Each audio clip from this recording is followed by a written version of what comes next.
Hello friends, నమస్తే. Welcome to it's miss Ritu Shankar channel అండి. First time ఎవరైనా మా ఛానల్ కనుక చూస్తే ప్లీజ్ సబ్స్క్రైబ్ చేసుకొని సపోర్ట్ చేయండి.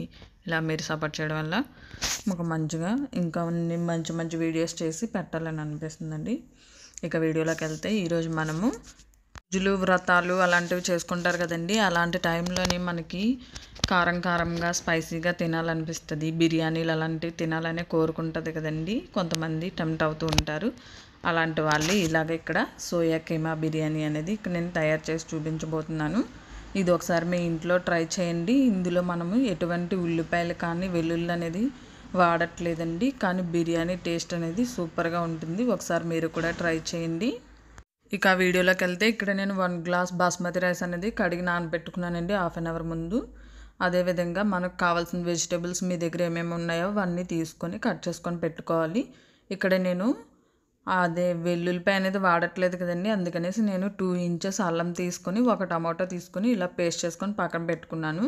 ఇప్పుడు మనం సోయా అనేది మిల్ మేకర్ అనేది ఖచ్చితంగా మనం వాటర్లో నానబెట్టుకోవాలి కదండి. ఇక్కడ నేను అదే చేశాను. వాటర్లో 1 నిమిషం పాటు బాయిల్ చేసి వాటర్ అంతా పిండేసుకున్నానండి. ఇందులో ఇప్పుడు మనం కట్ చేసి పెట్టుకున్న వెజిటేబుల్స్ అన్నీ కూడా వేసుకొని ఇక్కడ పచ్చిమిర్చి, కొత్తిమీర, పసుపు, garam masala powder, chilli powder, salt రుచికి సరిపడేంత, ధనియాల పౌడర్, జీలకర్ర, పెరుగు ఇవన్నీ వేసుకొని మంచిగా మిక్స్ చేసుకుంటున్నానండి.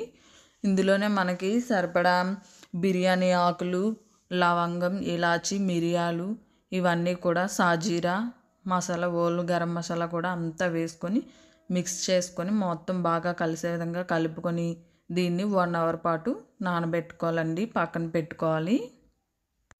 ఇది నేను మా వారు స్వామిమాల్లో ఉన్నప్పుడు తయారు చేశానండి. ఈ రెసిపీ కూడా మా వారు నాకు నేర్పించిందేనండి. ఇది నేను ఆయన దగ్గర నేర్చుకున్నది. మీరు కూడా ఒకసారి ట్రై చేయండి. నిజంగా చాలా టేస్టీగా ఉంటుంది.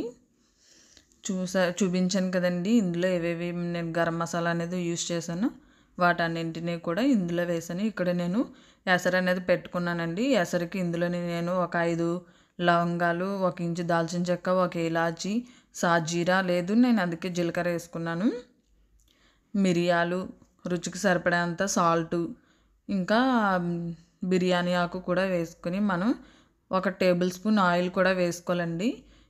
ఇందులో నేను నిమ్మకాయ అనేది వేసుకోవడం మర్చిపోయాను. అందుకని ఇప్పుడు 1 నిమ్మకాయ పిండుకొని మొత్తం కలిపి పెట్టుకున్నానండి.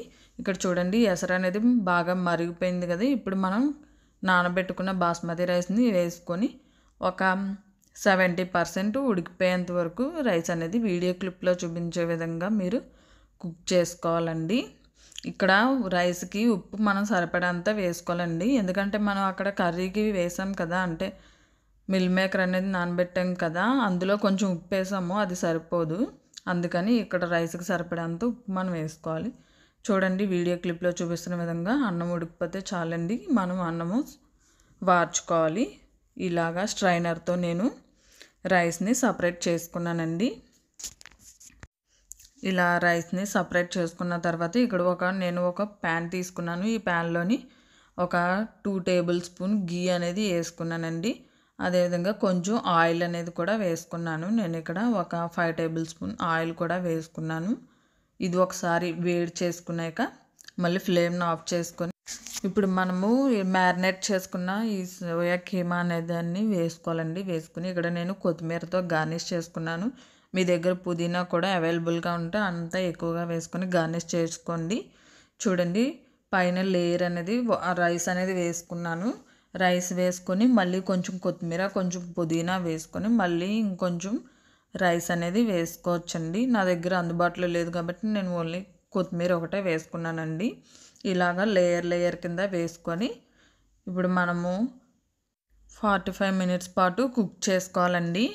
అది ఇప్పుడు మనం సోయా కీమా అనేది బయట సూపర్ మార్కెట్స్లో దొరుకుతుందండి. ఒకవేళ మనకు దొరకకపోతే మామూలుగా మిల్ మేకర్స్ ఉంటాయి కదండి, వాటిని మనం ఈ జార్లోకి తీసుకొని బరకగా గ్రైండ్ చేసుకుంటే సరిపోతుందండి. మరీ స్మూత్గా గ్రైండ్ చేసుకుంటే మనకి మళ్ళీ పౌడర్ లాగా అయిపోతుంది. ఇక్కడ చూడండి నేను ఎటువంటి ఫుడ్ కలర్ అనేది యూజ్ చేయలేదు.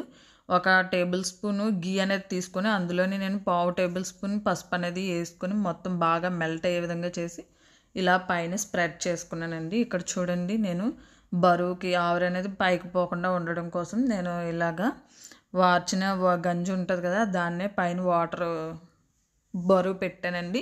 ఇలా 45 మినిట్స్ తర్వాత కుక్ చేసుకుంటే చూడండి మనకంతా పర్ఫెక్ట్గా కుక్ అయిపోయిందండి. అంతే అండి, సోయా కీమా బిర్యానీ అనేది రెడీ అయిపోయింది. ఒకసారి మీరు కూడా ఇంట్లో ట్రై చేసి కామెంట్ చేయండి ఎలా ఉందన్నది. పూజలు చేసుకునే వాళ్ళు చాలామంది ఉంటారు కదండి, నాన్ వెజ్ తినని వాళ్ళు కూడా చాలామంది ఉంటారు. ఒకసారి ఇలా తిని నాకు కామెంట్ చేసి, ఇంట్లో మీరు ట్రై చేసి నాకు కామెంట్ చేసి చెప్పండి ఎలాగుందన్నది. మా వారైతే చాలా ఇష్టంగా ఎంజాయ్ చేస్తూ తిన్నారండి. ఒకసారి మీరు కూడా మీ ఇంట్లో ఇలా ట్రై చేసి మీ వారికి రుచి చూపించండి. అంతే అండి, సోయా కీమా బిర్యానీ అనేది రెడీ అయిపోయింది. సర్వ్ చేసుకోవడమే. మీకు మరిన్ని మంచి మంచి వీడియోస్ కావాలంటే కామెంట్ బాక్స్లో చెప్పండి, నేను ఖచ్చితంగా వీడియోస్ చేసి అప్లోడ్ చేస్తాను. థ్యాంక్స్ ఫర్ వాచింగ్ అండి. Don't forget to subscribe. It's మీ శ్రీతు శంకర్ ఛానల్.